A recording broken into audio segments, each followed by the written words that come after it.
विभोर उसका सबसे पुराना और पक्का साथी था। उनके बीच कभी कोई पर्दा नहीं था। दोनों ने डॉक्टर की पढ़ाई भी साथ ही की। ये हॉस्पिटल भी उसके दादा का ही बनवाया हुआ था और फिलहाल उसके पिता इसके डायरेक्टर हैं।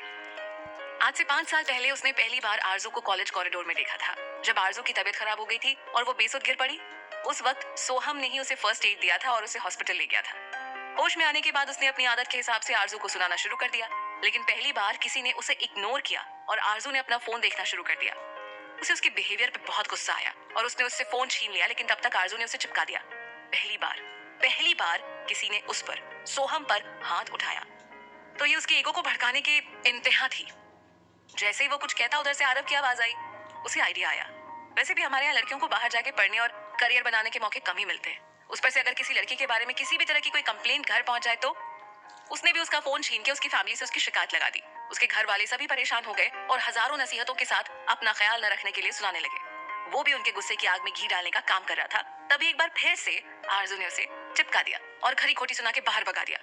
बाहर आकर उसने किसी तरह अपना गुस्सा शांत किया और फिर वापस थोड़ी देर बाद वहां गया तो आरजू अपने बेड में मुंह छिपाए रो रही थी। उसे लगा कि शायद उसका प्लान काम कर गया और उसके घर वालों ने उसे घर वापस आने को बोल दिया, इसीलिए वो रो रही है। ये सोच के उसके ईगो को बड़ी ठंडक मिली, लेकिन आरजू कहीं नहीं गई। इस बात ने उसके ईगो को और भड़का दिया और वो अपने दोस्तों के साथ मिलकर उसे अलग अलग तरीकों से परेशान करने लगा। इन सब से अलग आरजू अपनी ही दुनिया में मस्त रहती। वो ज्यादा किसी से बात भी नहीं करती थी और ना ही किसी और चीज में वो पार्टिसिपेट करती। वो तो बस अपने काम से काम रखती। हॉस्टल से क्लास, फिर लाइब्रेरी, यही उसकी दुनिया थी। जो भी उसे परेशान करने जाता उसे शांति से समझा देती और प्यार से मना करती थी। अगर सीधे से मान गए तो ठीक, वरना मुक्के तो है। धीरे धीरे सबने उसे परेशान करना बंद कर दिया। अब सोहम को उसे जानने का मन हुआ, लेकिन वो तो बहुत ही रिजर्व और शांत रहने वाली लड़की थी। ऐसा सिर्फ दिल्ली वालों को लगता है, वरना कोई देहरादून या पुणे में जाकर पूछ ले। सो किसी को भी उसके बारे में ज्यादा पता नहीं था, लेकिन फिर भी उसकी खामोश और उदास आंखें सोहम को अपनी ओर खींचने लगी। अब वो हर तरह से उसकी मदद करने लगा, उसकी हिफाजत करने की कोशिश करने लगा। वो अलग बात है कि हमारी आरजू को कभी इसकी कोई जरूरत ही नहीं पड़ी। वर्तमान समय में आरजू सोमेश जी और विश्वेश जी के साथ एक होटल में डिनर कर रही थी। थोड़ी दूर पर एक कोने में बैठा सोहम उन पर नजर रखे हुए था। उसने अपने दिमाग के सारे घोड़े दौड़ा लिए थे, लेकिन वो उस गुप्ता को रोकने का कोई तरीका ढूंढ ही नहीं पा रहा था। सबको इस बात का डर था कि कहीं वो गुप्ता आरजू को कोई नुकसान न पहुंचा दे, इसीलिए सोहम उस पर नजर रख रहा था। लेकिन कर्नल राठौड़ की नजरों से बच पाना मुश्किल ही नहीं, नामुमकिन है। सो कर्नल साहब ने आरजू और सुमेश जी को रूम में भेजा और उसे ले जाकर दूसरे रूम में अच्छे से उसकी खातिरदारी की। आरजू के इस नए कांड के बारे में सबको पता चल चुका था। अब उसे कैसे संभाला जाए ये तो दिल्ली पहुंचने के बाद ही पता चलता, लेकिन उससे पहले फ्लाइट में, फिर एयरपोर्ट से लेकर होटल तक कार में अपने लैपटॉप में घुसे हुए थे और सभी कामों को पूरा करने में लगे थे जो राठौड़ साहब ने उन्हें करने को दिए थे। रूम में पहुंचकर जब सोमेश जी और विश्वेश जी मिले, आरजू भी सबसे मिली सिवाय रेहान के। जब वो अजीत से मिली तो वो उस पर भड़क गया। ये क्या बचपना है, स्कूल में नहीं पढ़ती हो जो अब तुम जहां तहां उलझती रहोगी और बाकी सब उस रायते को समेटने आएंगे? क्या जरूरत थी किसी के फट्टे में टांग अड़ाने की? आरव, बस अजीत, बहुत हुआ। अरे क्या बोल रहे हो तुम? कितनी बार तुम्हें उसका फैलाया हुआ रायता समेटना पड़ा जो तुम्हें इतनी प्रॉब्लम हो रही है? और अगर ऐसा है तो तुम शौक से जा सकते हो, ईशानी को देखते हुए। और अगर और किसी को भी यहाँ से जाना है तो वो जा सकता है। मैं मेरी बहन के लिए अकेला काफी हूँ, और अगर कोई यहाँ रहना चाहता है तो उसका दिल से शुक्रिया। विश्वेश जी, अगर आप लोगों का हो गया हो तो काम की बात करें। अजीत, मैंने आपको कुछ कहा था, क्या हुआ उसका? जी मैंने पता किया। ये रावल जयसिंह मूर्तियों के भीतर गैर कानूनी हथियारों को छिपाकर उन्हें आतंकवादियों तक पहुंचाता है, अपने लैपटॉप पर दिखाते हुए। हमने इसके बारे में काफी सारे सबूत इकट्ठा किए, लेकिन इसके बाकी साथियों के बारे में अभी तक पूरी जानकारी मिल ही नहीं पाई है। वैसे ये लोग किसी बड़े अस्पताल के थ्रू अपना सारा काला पैसा सफेद करते हैं। हमें बस एक हफ्ता दीजिए पापा, हम उस हॉस्पिटल का नाम और उसके खिलाफ सारे सबूत इकट्ठा कर लेंगे। विश्वेश जी, आरव, आपने क्या किया? जी हमने उस पटेल की कुंडली निकाली है। वो इंपोर्ट एक्सपोर्ट के नाम पर कबूतरबाजी करता है। एक बहुत बड़ा रैकेट है उनका। लोगों को नौकरी देने के बहाने विदेश भेजता है, लेकिन उससे पहले उनका पासपोर्ट जब्त कर लेता है और फिर वो लोग उनसे गलत तरीके से काम लेते हैं। उन बेचारों को दिन के 18 से 20 घंटे काम करना पड़ता है, लेकिन बदले में 2 वक्त का खाना भी सुकून से नहीं मिलता। हमारे पास ऐसे लोगों के बयान हैं, वीडियोस हैं, आज सुबह ही मुझे मिले। अंकल, उन लोगों की हालत सच में बहुत खराब है। हमें किसी भी तरह उन्हें उस गुलामी से छुटकारा दिलाना होगा, प्लीज। ये वक्त दिल से नहीं, दिमाग से काम लेने का है। क्या आपके पास इतने सबूत हैं कि हम गुनहगारों को पकड़ सके और उन्हें सजा मिल सके?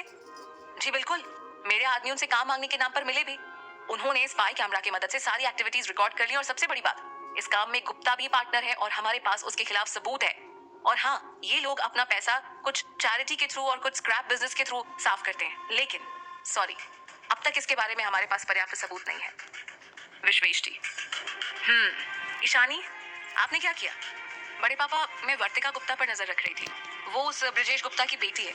जैसे कि आरव ने अभी बताया, ये लोग अपना सारा पैसा चैरिटी और स्क्रैप के थ्रू साफ करते हैं। बस ये समझ लीजिए कि वर्तिका वो जरिया है। उसका कपड़े और ज्वेलरी का एक बिजनेस है, फैक्ट्री है। और कपड़ों के बिजनेस में तो नहीं, लेकिन ज्वेलरी के बिजनेस में बहुत झोल है। ये लोग डिफेक्टेड ज्वेलरी और कुछ नकली ज्वेलरी को असली ज्वेलरी के दाम पर बेचते हैं। हालांकि उस ज्वेलरी का दाम बहुत कम होता है, लेकिन वो बिल असली ज्वेलरी के दाम का बनाते हैं और इस तरह वो आसानी से अपना काला पैसा सफेद करते हैं। मैंने उनके पूरे गोरख धंधे का वीडियो बना लिया और इसके अलावा मेरे पास बिल्स की कॉपी भी है। विश्वेश जी। रेहान, क्या कहना है तुम्हें? मैंने चावला को टारगेट किया हुआ था। मेरे पास उसके खिलाफ सबूत भी हैं। रेहान अभी भी अपने टैबलेट में घुसा ही हुआ था।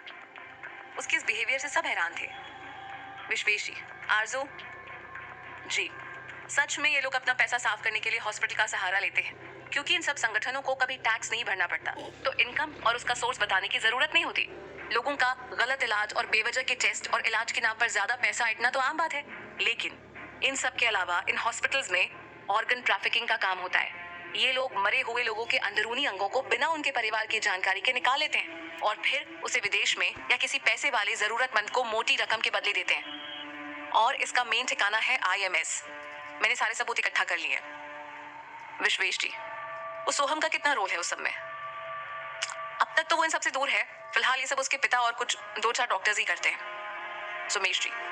We are not properly prepared right now. मतलब ओके, हमारे पास उसके सिस्टर कंपनीज के खिलाफ काफी सबूत हैं। गुप्ता के खिलाफ भी कुछ ठोस नहीं है हमारे पास। अगर अभी हम उन पर अटैक करते हैं तो हम सिर्फ उनकी सिस्टर कंसर्न कंपनीज को ही नुकसान पहुंचा पाएंगे, उसे नहीं। अजीत। और अब हमारे पास महज 19 घंटे बचे हैं।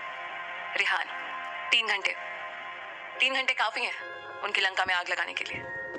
सब उसे देखने लगते हैं। वो अपना टैबलेट वहां रखे लैपटॉप से जोड़ता है और कहता है, मैंने उसके अकाउंट्स हैक किए थे, लैपटॉप पर दिखाते हुए।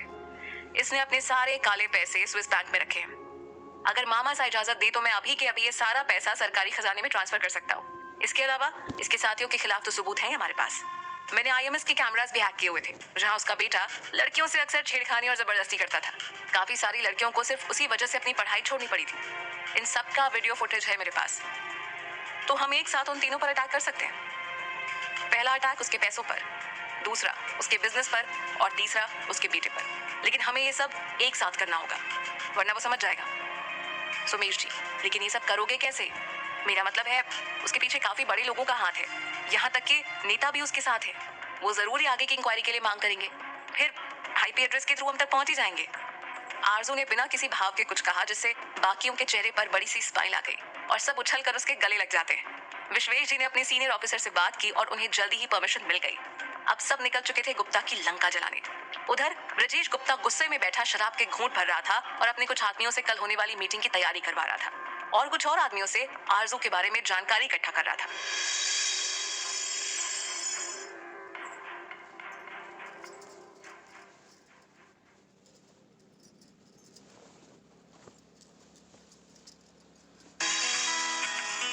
रात को करीब 3 बजे एक एक्सीडेंट हुआ और घायलों को IMS लाया गया और इमरजेंसीज में भर्ती किया गया। वैसे तो दोनों को ही मामूली चोटें आई थी, लेकिन फिर भी वो एडमिट होना चाहते थे। ये IMS जैसे करप्ट हॉस्पिटल के लिए एक अच्छी बात ही थी, तो उन लोगों ने उन्हें एडमिट कर लिया। फिर शुरू हुआ टेस्ट का खेल। क्योंकि रात का समय था तो स्टाफ मेंबर्स कम थे, इसीलिए दोनों को बारी बारी टेस्ट के लिए लेकर जाया गया। पहले अजीत को टेस्ट के लिए लेकर जाया गया। इसी बीच ईशानी ने रेहान को कॉल किया, जिसने वहां के सारे कैमरास को हैक करके उन्हें थोड़ी देर के लिए डिस्टर्ब कर दिया। इतने समय में ईशानी ने गुप्ता के बेटे का फोन लिया। वो इस वक्त दवाइयों की वजह से सो रहा था। उसने उसके फिंगरप्रिंट से फोन अनलॉक किया और रेहान के इंस्ट्रक्शन के अनुसार उसके फोन से गुप्ता के सारे पैसे PM वेलफेयर फंड में डाल दिए और उनकी रंगीनियों के सारे किस्से भी उसके फ्रेंड्स बुक पर डाल दिए और कुछ सीरियस टाइप वीडियो कमिश्नर को भी भेज दिया, एक धमकी भरे नोट के साथ कि अगर उसमें हिम्मत है तो उसे गिरफ्तार करके दिखाए। फिर फोन वापस उसकी जगह पर पहुंचा दिया। जब उनका सारा काम हो गया तो रेहान ने कैमरा वापस ठीक कर दिया। इस बीच आरजू और सुमेश जी ने ED को खन्ना, चावला और वर्तिका के खिलाफ सबूत सौंप दिए और आरव ने फॉरेन मिनिस्टर से मिलकर उन्हें सबूत दिए और उन विदेश में रहने वाले मजबूर लोगों का वीडियो दिखाते हुए उनसे न्याय की मांग की। वैसे तो मिनिस्टर इतने शॉर्ट नोटिस पर किसी से नहीं मिलते, लेकिन चूंकि जनरल रस्तोगी ने उनसे सिफारिश की थी तो वो तैयार हो गए और सारा मामला जानने के बाद उन्होंने तुरंत एक्शन लिया। कर्नल विश्वेश राठौर ने भी रावल के खिलाफ सारे सबूत जनरल रस्तोगी को सौंप दिए और उन्होंने भी तुरंत अपने ऑफिसर्स को ऑर्डर दिया करीब 5 बजे सब वापस होटल रूम में थे सिवाय अजीत और ईशानी के। वो दोनों अब भी हॉस्पिटल में ही थे और रेहान उन पर नजर रखे हुए था। बाकी सब न्यूज चैनल में। 5:30 में उन्हें वो न्यूज मिल गई जिसका उन्हें इंतजार था। ईडी, आर्मी और सीबीआई ने अलग अलग जगहों पर छापेमारी शुरू कर दी थी। जहां ये लोग सारी रात काम में लगे हुए थे, वहीं मिस्टर ब्रजेश गुप्ता अपने आलीशान बंगले के शानदार से ड्राइंग रूम में सोफे पर नशे में धुत पड़े हुए थे। उनका फोन लगातार बजे जा रहा था। काफी देर बाद शायद गुप्ता जी को उस बेचारे पर तरस आ गई और उन्होंने उस बेचारे बच्चे को उठाया। लेकिन जैसे ही उन्होंने सामने वाले की बात सुनी, उनका सारा नशा छू हो गया। उन्होंने टीवी ऑन किया और साथ ही फोन भी चेक करने लगे, लेकिन अब तक बहुत देर हो चुकी थी और वो सड़क पर आ चुके थे। दूसरी तरफ आईएमएस में भी रेड पड़ी। सारी चीजें चेक करने के बाद जब टीम इमरजेंसी में पहुंची तो ईशानी और अजीत को वहां देखकर चौंक गई, क्योंकि उन्हें मामूली चोटें ही आई थी जिसके लिए नॉर्मल ड्रेसिंग ही काफी थी। उनका वहां होना कहीं से भी नॉर्मल नहीं था। फिर जब उन्होंने उनके रिपोर्ट्स चेक किए तो पता चला कि उनसे काफी सारे महंगे और गैर जरूरी टेस्ट करवाए गए थे। अब तो शक की कोई गुंजाइश बची ही नहीं थी। दोपहर होते होते आईएमएस और बाकी सारी कंपनियां सील हो चुकी थीं और उनके मालिक पीएस में बैठे अपनी बाकी की जिंदगी के बारे में सोच रहे थे। पीएस यानी पुलिस स्टेशन। उनके जितने भी चाहने वाले थे, जिन्हें इस बात का डर था कि अगर जांच आगे बढ़ी तो उनका नाम आ सकता है, वो लोग ये पता करने में जुटे थे कि इन सबके पीछे कौन है। हर बार उन्हें गुप्ता के बेटे का ही क्लू मिलता। आखिर प्लानिंग किसने की थी? उधर जैसे अपराधियों की गिरफ्तारी का न्यूज आया, सबसे पहले अजीत और आरव गले लगकर नाचने लगे। आरव ने अजीत से अपने किए की माफी मांगी तो अजीत ने पूरे एटीट्यूड में कहा, मिस्टर मित्तल, आरजू सिर्फ तुम्हारी नहीं मेरी भी बहन है। माना स्कूल में सबसे ज्यादा लड़ाइयां मेरी आरजू से हुई हैं, लेकिन अगर भाई बहन के बीच लड़ाई ना हो तो फिर भाई बहन किस बात के? हाँ, आरजू के गालों पर प्यार से छूते हुए, और इस पगली से तो मैं इसके बच्चों के सामने भी लड़ूंगा और इसके पोते पोतियों के सामने भी इसे डांट लगाऊंगा, कहते हुए उसके कान उमेट देता है। रेहान, बाकी सब तो ठीक है, लेकिन अगर ये तुम्हारी बहन हुई तो इसका भाई भी तुम्हारा होगा, हाँ? और तुम्हारी बहन इसकी बहन, और उस हिसाब से आरव चुप कर मनहूस, जब देखो गलती बोलता है ये। उसकी बात सुनकर जहां यीशु शर्मा गई, वहीं बाकी सारे लोग जोर से हंसने लगे। अब बस थोड़ी ही देर में उन सबको वापस पुणे जाना था और आरजू को भी, तो वो अपनी पैकिंग के लिए अपने हॉस्टल वापस चली गई। रेहान भी उसके साथ गया। सारे रास्ते रेहान आरजू से कुछ न कुछ बोलता रहा। उसे मनाने के सारे तरीके, सारे पैंतरे आजमा लिए, लेकिन आरजू बिल्कुल चुप थी। रेहान की नाकाम कोशिशों के बीच आरजू का हॉस्टल आ गया और वो उतर कर जाने लगी, लेकिन रेहान ने उसका हाथ पकड़ लिया और पूछा, यार कम से कम ये तो बता दे मेरी गलती क्या है, फिर चाहे जितनी देर बात मत करना, लेकिन कम से कम गलती तो बता दे।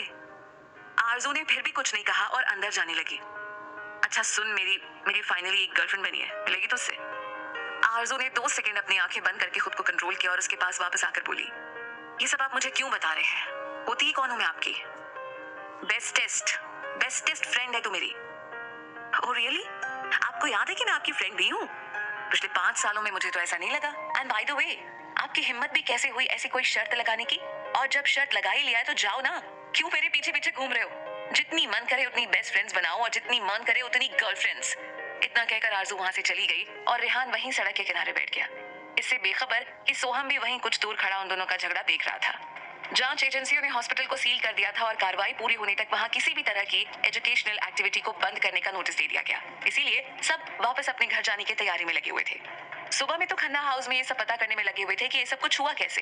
फिर जब सबको पता चला कि आरजू का इन सबसे कुछ लेना देना नहीं है, बल्कि ये सब कुछ गुप्ता के बेटे ने प्लान किया है, तो सब आगे के प्लान के बारे में सोचने लगे कि कैसे हॉस्पिटल को और खुद को बचाया जाए।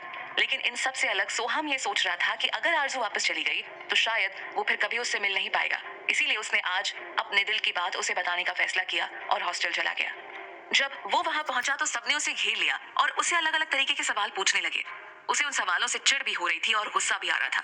वो तो बस वहां आरजू से मिलने आया था, लेकिन यहाँ तो उसके अलावा वो सबसे मिल गया। थोड़ी देर में एक कार मेन गेट के सामने आकर रुकी और उसमें से आरजू और एक लड़का निकला। चूंकि सोहम हॉस्टल के फर्स्ट फ्लोर पे बने अपने ऑफिस में बैठा था और हॉस्टल की बिल्डिंग से मेन गेट थोड़ी दूर पर था, वो उन लोगों की बातें नहीं सुन पा रहा था। लेकिन जब उस लड़के ने आरजू का हाथ पकड़ा तो उसे जोर का गुस्सा आया और वो नीचे भागा। इधर आरजू गुस्से में रेहान को सुनाकर अपने रूम की तरफ बढ़ गई, लेकिन रेहान वहीं पर बने एक बेंच पर बैठकर उसे मनाने के तरीके सोचने लगा। तभी उसके चेहरे पर एक जोरदार पंच पड़ा। इससे पहले कि वो संभल पाता, सोहम ने उसका कॉलर पकड़ लिया और उसे ताबड़तोड़ मारने लगा। साले, तेरी हिम्मत कैसे हुई हॉस्टल की किसी लड़की को छेड़ने की? क्या सोचकर तूने उसका हाथ पकड़ा? बाप के पैसों का रौब झाड़ रहा है? गाड़ी शो ऑफ कर रहा था? तुझे क्या लगता है कोई भी लड़की से तेरे पैसों के लिए तेरे जैसे से बात कर लेगी? तूने लड़कियों को समझ क्या रखा है? वैसे तो रेहान के सामने वो पानी कम था, लेकिन फिर भी रेहान चुपचाप उससे मार खा रहा था। वो क्या है ना, जैसे उसे पहला पंच पड़ा, उसने सबसे पहले आरजू की तरफ देखा। आरजू ने सोहम को गुस्से में बिल्डिंग से निकलते देखा था, तभी से वो उसको देख रही थी। और जब रेहान को पहला पंच पड़ा तो वो हैरान हो गई। वो उन दोनों की सारी बातें सुन भी रही थी, लेकिन अपने गुस्से की वजह से वो बस चुपचाप खड़ी थी और रेहान हर पंच के साथ उसे देख रहा था।